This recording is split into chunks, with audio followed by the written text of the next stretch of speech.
deve ser combatida. Agora, eu não posso utilizar desse argumento da corrupção para tornar ineficaz a toda outra parcela da população que precisa desse direito. Para aquele que passa fome hoje, para aquele que precisa de um tratamento hoje, o cobertor tem que chegar agora, o medicamento tem que chegar agora, o prato de comida tem que chegar agora. Não basta que daqui a 20, 30 anos consigamos construir uma estrutura de serviço público eficaz. É necessário que nós também, desde logo, concretizemos em cada caso concreto isso. Então, reforço com essa citação de Andreas Krell. Tratar a quem? E digo, tratar a todos.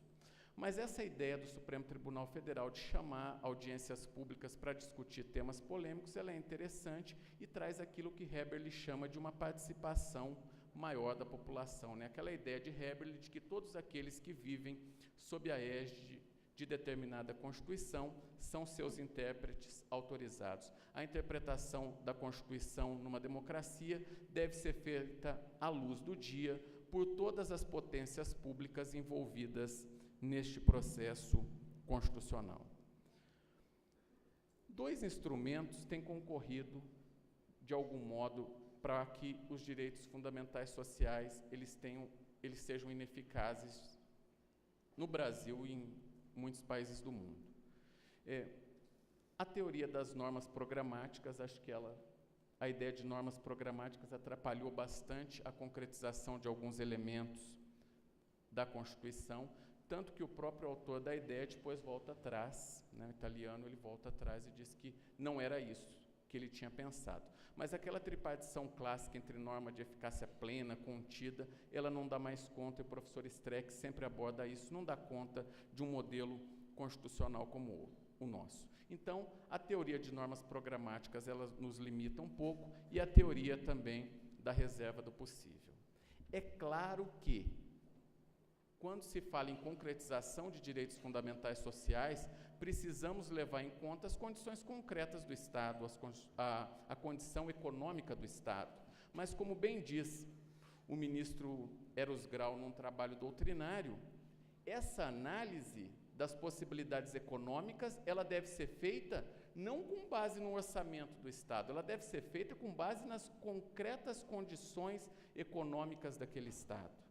Então, a reserva do possível, é claro que, a partir do momento que se inseriu na Constituição, em 5 de outubro de 1988, um rol de direitos que exigem prestações positivas do Estado, como nós já vimos são os direitos fundamentais sociais, é claro que de uma hora para outra a realidade material do país não vai ser alterada, ser modificada a ponto de permitir que esses direitos sejam concretizados de imediato. Agora, essa reserva do possível não pode servir, como tem servido historicamente, como desculpa para que o poder público não efetive os direitos fundamentais sociais dentro daquilo que se teria que garantir de um mínimo existencial. Então, esses dois elementos teóricos, muito comuns nos debates sobre direitos fundamentais, se eles não forem sopesados adequadamente, eles podem servir de um entrave dogmático à efetivação dos direitos fundamentais. Agora, há também os mecanismos constitucionais que eu considero têm uma potencialidade boa para nos auxiliar na efetivação dos direitos fundamentais sociais. Em primeiro lugar, uma coisa que eu penso importante de dizer é que o direito, para mim, é um espaço de lutas. Não podemos ignorar o espaço jurídico como um espaço de lutas. Durante muito tempo, o pensamento de esquerda abriu mão das potencialidades que o direito trazia. E eu costumo trabalhar, resgatando alguns autores, a ideia de Gramsci de intelectual orgânico e da possibilidade de um jurista orgânico. Um jurista comprometido com a transformação social que pode se utilizar do direito como um espaço de lutas. É claro que a utilização do direito como um espaço de lutas, ela não deve, em hipótese alguma, significar desmobilização da sociedade, dos movimentos sociais, sem o qual o próprio direito é um espaço bastante tímido na efetivação e concretização dos direitos. Mas, por outro lado, nós não podemos ignorar as possibilidades que uma dogmática para usar uma expressão do professor Clemerson Cleve, de uma dogmática emancipatória, as possibilidades que uma dogmática emancipatória podem nos trazer. Esse preconceito de que o direito não poderia trazer possibilidades emancipatórias fez com que a dogmática jurídica se tornasse um latifúndio improdutivo do pensamento tradicional.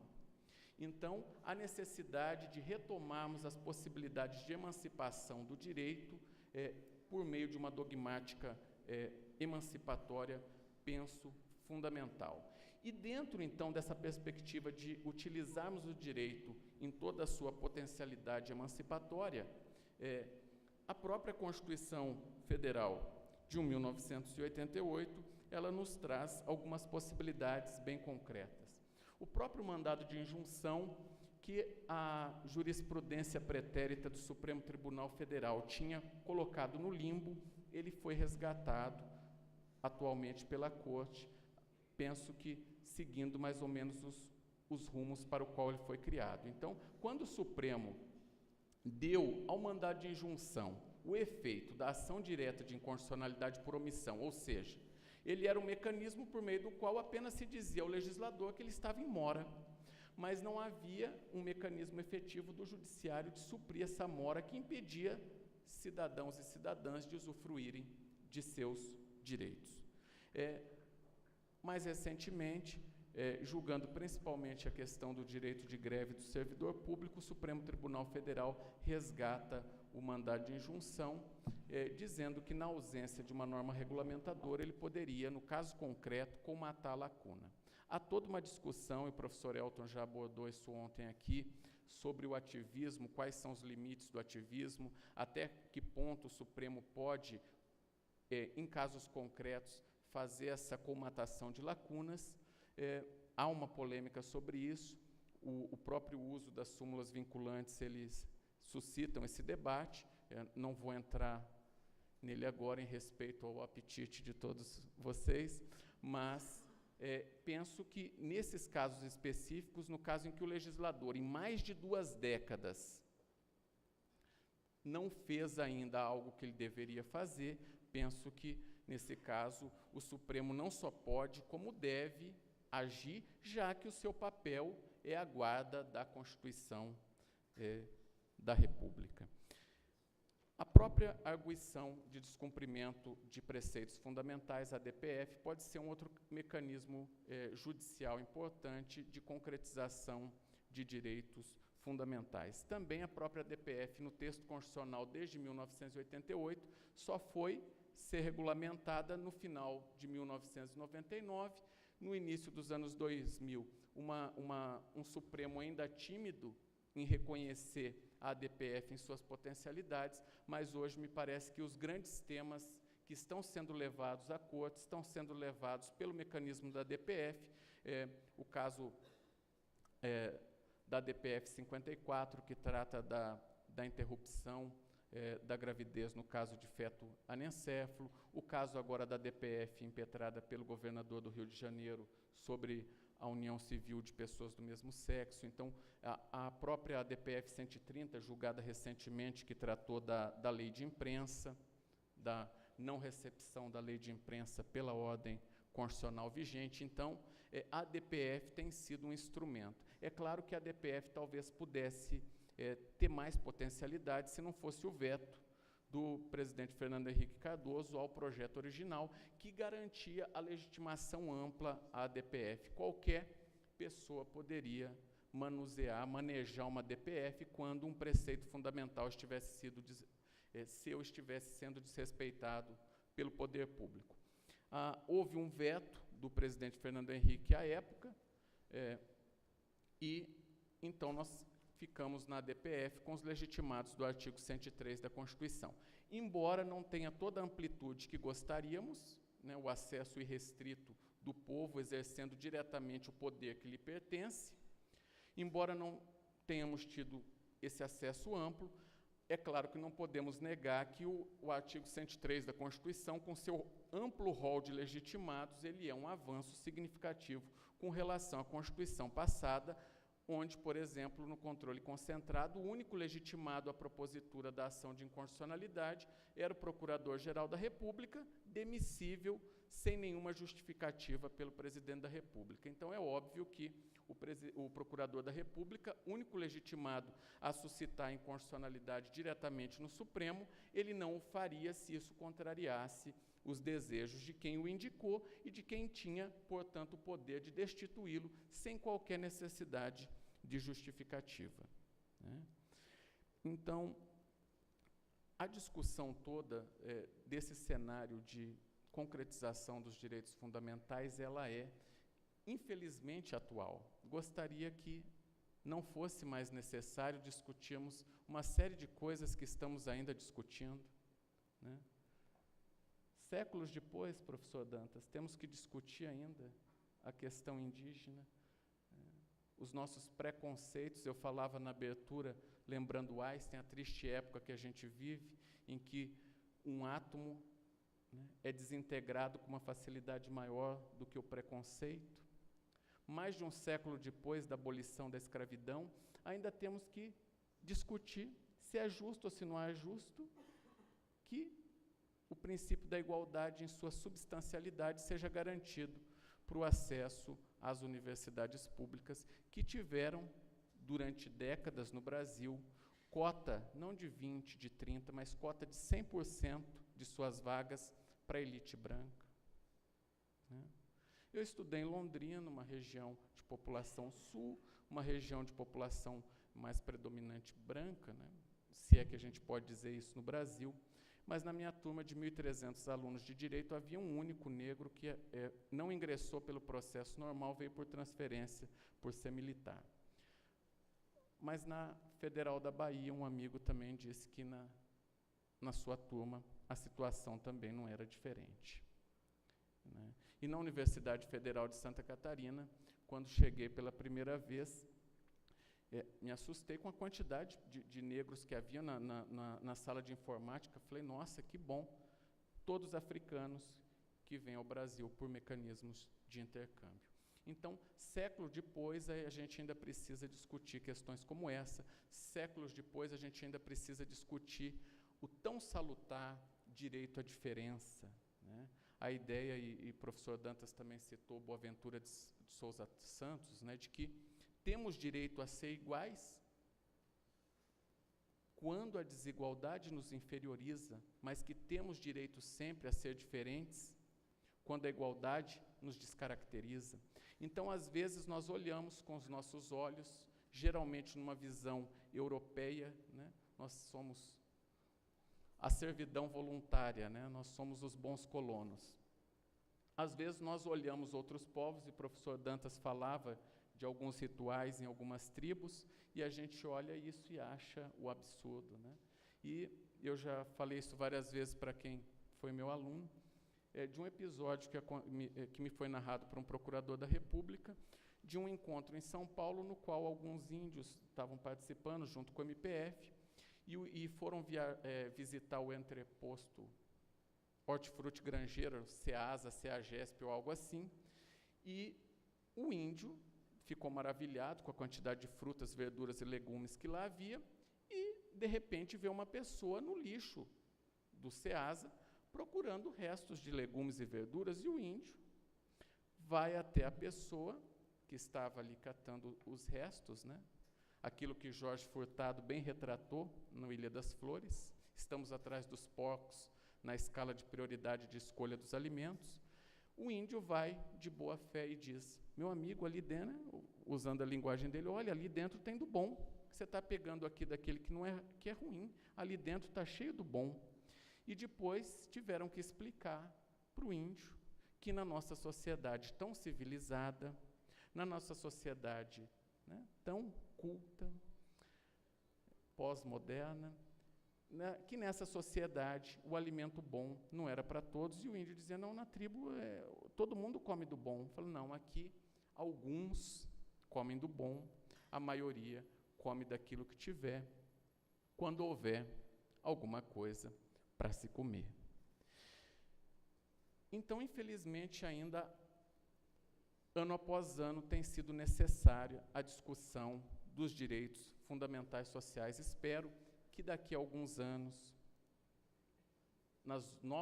nas futuras edições desse congresso,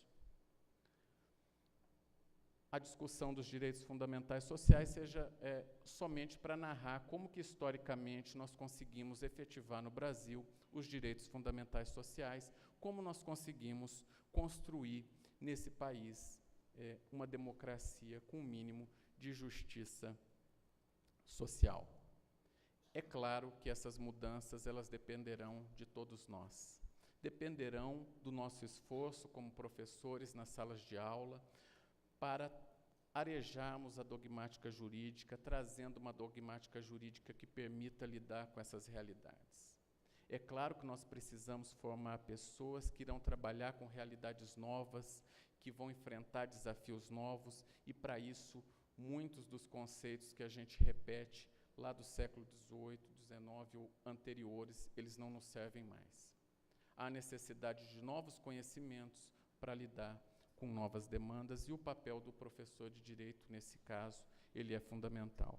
Como fundamental é o papel de cada um de vocês aqui, estudantes de direito, de assumirem o compromisso de numa terra de cego, honrarem o olho, para comparar ali com o ensaio sobre a cegueira de Saramago. A necessidade de cada um se empenhar no seu cotidiano para adquirir um conhecimento necessário e salutar à transformação social. Aqui no norte das Minas Gerais, vivemos situações de pobreza que não fazem inveja aos mais miseráveis países africanos. A miséria está perto de nós. E o papel social nosso de transformar essa miséria, ele é fundamental. Ganhar dinheiro não é pecado, né? Dá para ter bons salários, ser um advogado que milite, tenha uma boa banca de advocacia, que seja bem remunerado pelo seu trabalho, mas sem esquecer que, ao nosso redor, existem pessoas precisando daquilo que, às vezes, nos sobram. Então, a participação do jovem nesse processo, e o jovem não tem idade, talvez o mais jovem que passou por essa tribuna nesses últimos dias tenha sido o professor Dalmo de Abreu Dallari, que na noite de ontem nos deu ali uma aula, uma verdadeira lição de quem tem, né, o amor, a paixão pelo direito, pela justiça, né? O professor Dalmo Dallari, uma vida dedicada ao direito, à integridade no direito. Eu comentava com o professor Elton, pouco antes da chegada do professor Dallari, que quando eu estou em dúvida sobre que lado que está certo, que lado que está errado, eu espero o professor Dallari me posicionar e digo, pelo menos pode ser que teoricamente eu nem concorde muito, mas a ética está indo por essa direção, né? Então, a juventude, ela não está ligada a uma questão cronológica, mas está ligada à nossa capacidade de nos reinventarmos cotidianamente. Hoje, infelizmente, inclusive até por conta dos descalabros, né, nas 3 esferas de poder, no poder executivo, nos últimos anos, a questão do mensalão impactou de maneira bastante negativa. O nosso Supremo Tribunal Federal, nos últimos dias, o ministro Joaquim disse algumas coisas que me parecem muitas pessoas gostariam de ter dito.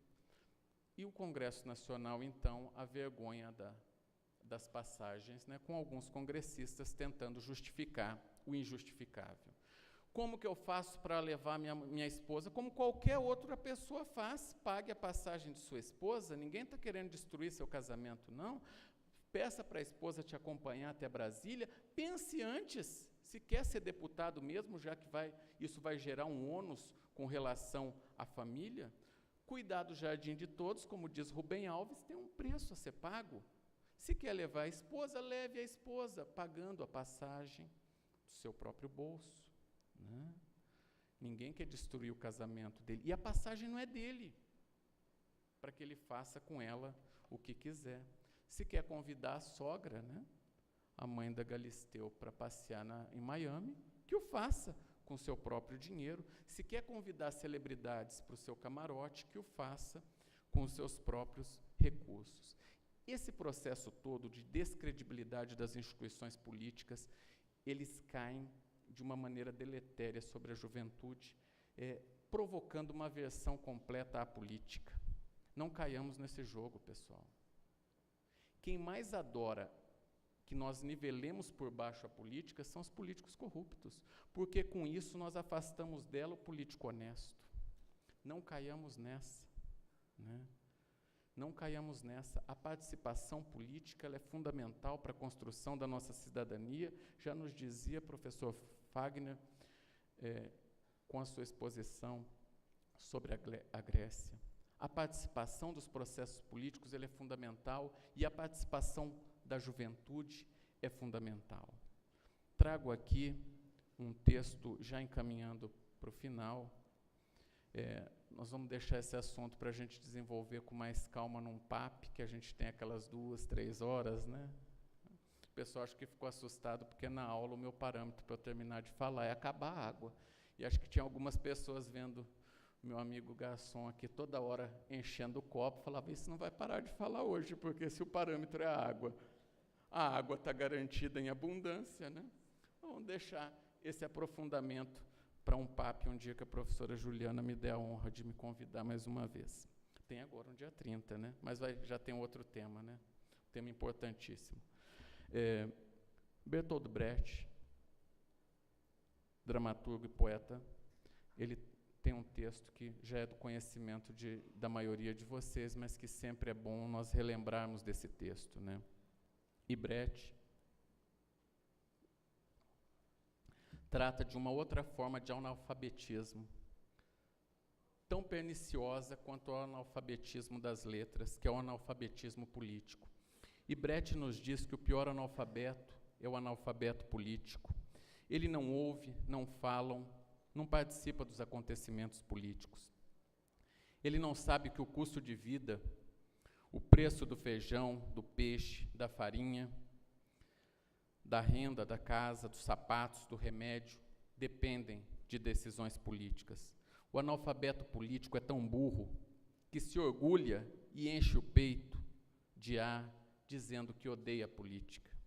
Não sabe, o idiota, que da sua ignorância política nasce a prostituta, o menor abandonado e o pior de todos os bandidos, que é o político vigarista, o corrupto, o lacaio dos exploradores do povo. Não sejamos, meus amigos, minhas amigas, até aqueles que eu ainda não conhecia, depois dessa convivência tão intensa nos últimos dias, já posso chamá-los de amigos e de amigas. Não caiamos, pessoal, no analfabetismo político.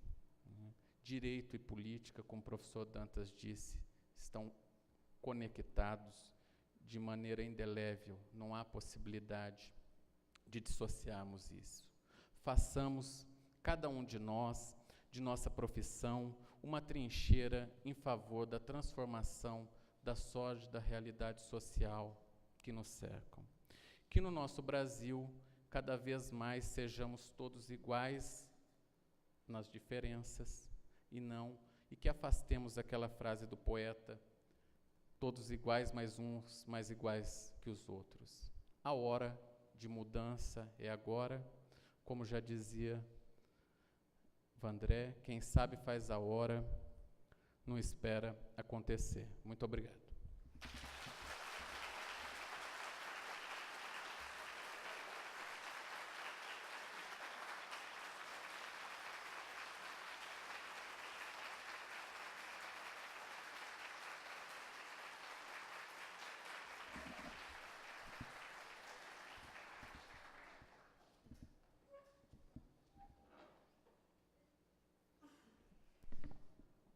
Antes de passarmos a palavra para a presidente da mesa, a professora Kelly Grace, gostaríamos apenas de reforçar que as perguntas devem ser redigidas e encaminhadas aos nossos assistentes para a discussão que se inicia.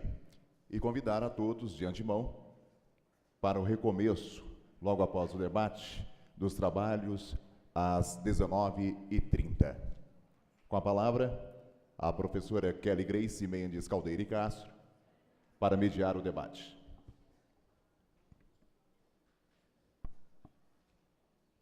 A primeira pergunta é dirigida ao professor Fernando. Professor, pensando as diversidades cultural, como que a gente pode fazer para conciliar a ética, a moral e a lei no movimento de expansão dos direitos humanos? Essa pergunta seria uma outra palestra, né? Quer dizer, mas eu havia anotado várias vezes aqui que iria citar uma grande pessoa de Montes Claros, e que é um dos grandes teóricos do Brasil, Darcy Ribeiro, né, e que ele poderia dar essa resposta à atitude ética do Darcy Ribeiro na vida e na sua participação no âmbito público, portanto, no âmbito político, já significaria, né, uma resposta para essa questão, né? Até porque direitos humanos, como lembrou o Edson, né, quer dizer, eu disse que direitos humanos, entendo direitos humanos como processos de luta pela dignidade ou pelas dignidades humanas, né? O Ricardo, o professor Edson, nos trouxe um outro elemento, né? Um elemento que melhora essa visão substancialmente, né? Que é a visão do professor Joaquim Herrera Flores e da escola chamada Escola de Sevilha, né? Os direitos humanos são espaços de luta pela dignidade humana. E aí vem uma trajetória, né, muito longa, tanto conceitual como procedimental, né, no que diz respeito à prática dos direitos humanos, né, que diz respeito à vida cotidiana das pessoas. Quer dizer, e trago aqui um autor latino-americano que entendo que é quem melhor escreve sobre direitos humanos, né, que se chama um ex-padre chileno que vive agora no México e em vários lugares, né? Estou dando voltas porque acabei de me esquecer o nome do autor, mas já digo. Direitos humanos têm que ser vivenciados em tempo completo. Quer dizer, direitos humanos não podem... Oi? Não é o Henrique Dussel, não.